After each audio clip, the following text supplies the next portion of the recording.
So, Midnight's Edge did a video recently which they plan to follow up on with another video talking about a unique situation that I touched upon a little bit in a video not that long ago.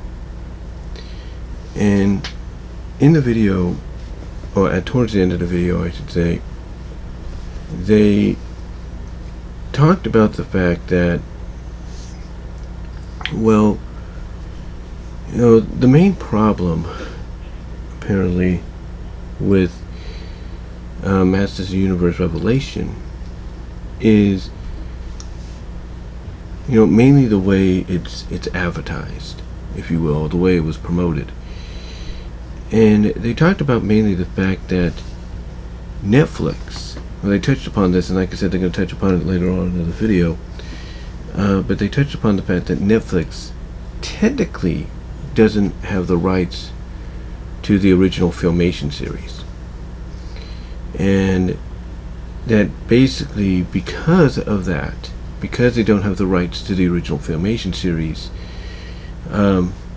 basically technically this Revelation is not directly a sequel, as they originally promoted. It's not a sequel, it's not a spiritual sequel, it's not a sequel of any kind, it's not even a spin-off. But that it's actually, well, what a lot of people look at J.J. Abrams' Star Trek movies as being, and that's an alternate universe, an alternate timeline, reality, if you will. And the reason Midnight's Edge brought this up was basically they touched upon how when Paramount realized the situation they were in at that time, when they started, along with JJ, started to do these movies, they realized that technically they couldn't do direct adaptations of the original Star Trek. They couldn't do things that were identical to it because they didn't own the rights to it. They didn't have the distributing or licensing rights, if you will. They didn't have anything that would allow them to do it. So basically, to avoid any kind of situation, they made slight changes. Like someone said, according to Midnight's Edge, one of the reports is they told that Paramount and JJ said, make the Enterprise 20 times bigger. Make this slight change to this character, make that slight change to this character, this and that, to avoid any legal situation. And apparently because of those changes, we ended up getting the Star Trek movies that we did. Some that like Revelation right now have a divided opinion on it. Some liked them and some didn't. And mostly those that didn't like them were the old school OG Star Trek fans. And those that did like them were a mixture of new audiences and OG Star Trek fans who kind of understood the situation. And that's pretty much, I guess, what you could say is going on here with Revelation. That Revelation, because of the fact that the Filmation rights are owned by Universal, if you will, and because of their acquisition of DreamWorks and Classic Media through them, that Netflix technically can't come out and claim that this is a direct sequel. This is a sequel period to the Filmation series, seeing as though they don't have the rights to do so, which would explain why there are slight design changes in Teela's original outfit from Filmation, as well as Adams and He-Man's, as well as Skeletor's, Man-at-Arms, Evil Lyn. You start seeing some of these changes, in the design with their outfits and stuff.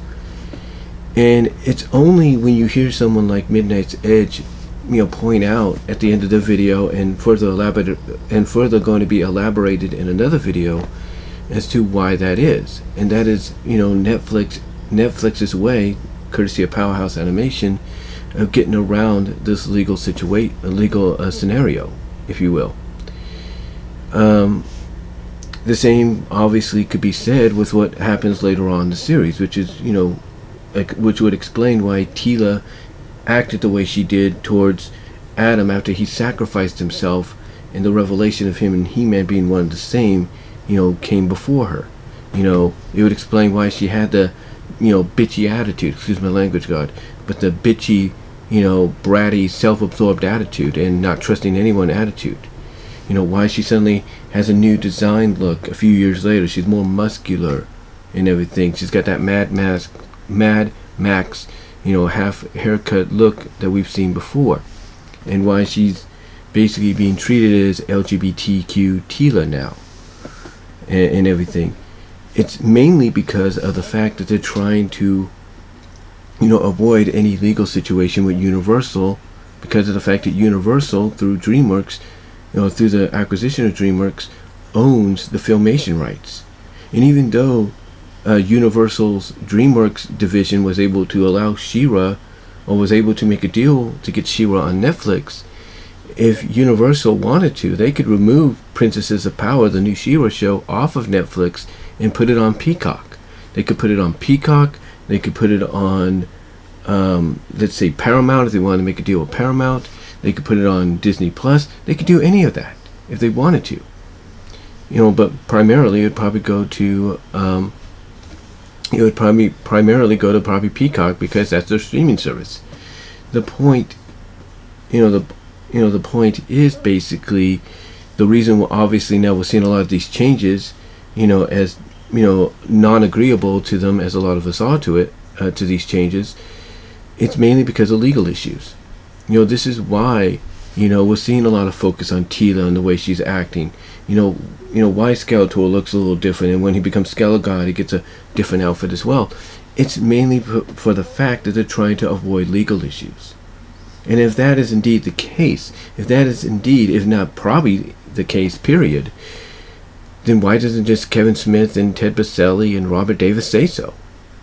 Midnight's Edge mentioned that when they started the series, that a lot of what we saw in the first episode was based on the Filmation characters' designs, which were based on the toy designs. Or the original toy designs.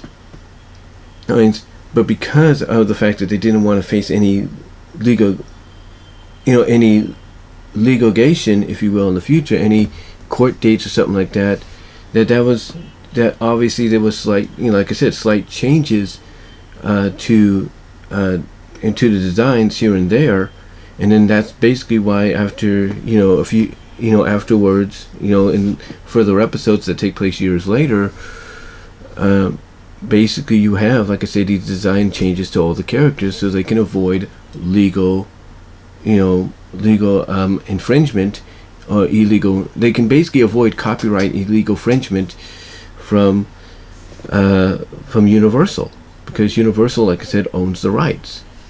And as I said, if they wanted to, they could take the Princesses of Power, the new rebooted She-Ra, and put it onto Peacock if they felt like it.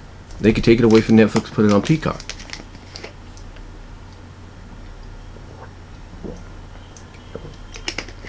But they can't. They could, but they won't, right, as of right now. But what I'm getting at here is, it seems now we get a better explanation, especially thanks to Midnight's Edge, as to why the sudden change in character designs and even personalities and all that have occurred, and why it feels like it's not really a sequel to the Filmation series, but its own thing. That it is indeed what I said in one video it is, and I think Midnight's Edge pretty much confirmed it as well, that it's a show, that it's a He-Man universe that takes place in another universe, an alternate timeline. It further explains why on the top of a lot of the toys now, you see the word Masterverse, which basically is their word, I guess their interpretation of saying multiverse, which would explain that that's exactly what Revelation is. It's another universe similar to the Filmation series, but different in many ways, as we see throughout the first 5 episodes.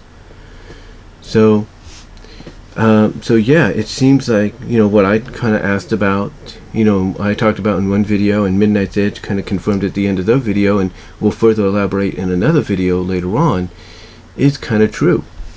That basically the reason we're getting Revelation the way we are right now isn't because we were lied to. That is part of it, a major part of it, or it was, The fact that, you know, it was because of the fact that it was promoted to us as being a sequel to the Filmation. It's not just because of that. Like I said, it's a big part of that, though. But mainly, it's because of the fact that legally they can't show the characters as we know them from the Filmation series, because Universal owns those rights. They own the rights to those characters. They own the rights to those shows. They own the rights to those designs in that show. So technically, they can't utilize them, which is why we get what we got. As much as we don't agree with it, as much as we don't like it, this is why we got the show we did, you know. And like I said, if Kevin Smith, Ted Biaselli, Robert Davis, and I'm sure a lot of us would agree with this, if those three would have came out along with others and said, look, you know, at first it is like a sequel, but then it goes off and does its own thing because legally we don't have the rights to use those character designs or kind of continue that series. You know, if they would have been truthful in that aspect, then yeah, maybe fans would have given it a chance. If they would have said it kind of takes place in an alternate universe that's identical to the Filmation series, but it's its own thing, you know, fine. You know, more of us probably would have given it a chance. It probably wouldn't have gotten the backlash it did. But, you know, but obviously they didn't decide to do that. They didn't decide to tell us, and basically now look where we are.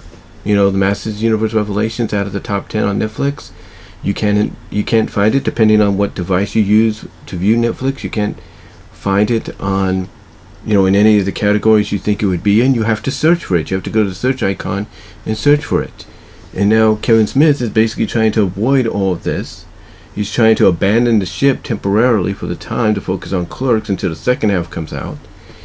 And it seems like Netflix, I should say. Sorry, I was just thinking about what I was going to say there. That's why I paused for a moment. But it seems like Netflix and even Mattel might be up to the last straw with the Masters Universe franchise before, you know, potentially it goes to somebody else.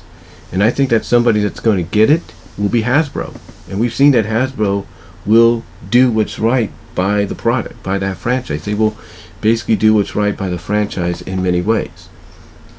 But, you know, we'll see what occurs. But apparently it's becoming more clear, mainly like what Midnight's Edge said at the end of the video, and they will elaborate in the video later on.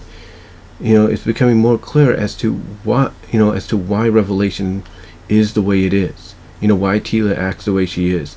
You know, why she's presented the way, why she is presented as an LGBTQ character. Why, you know, she acted all bratty and bitchy and all this.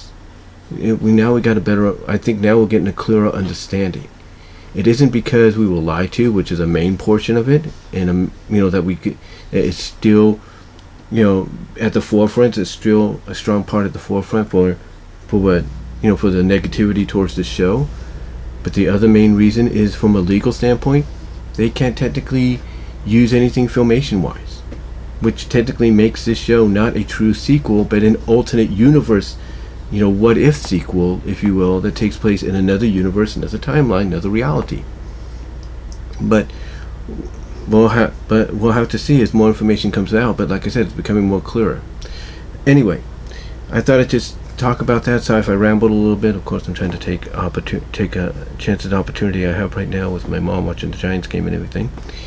But anyway, just wanted to come on here and talk about that. Sorry if I rambled a bit, like I said. But let me know what your thoughts are on the live chat, as well as during the premiere, as well as in the comment section below. But yeah, what? Okay.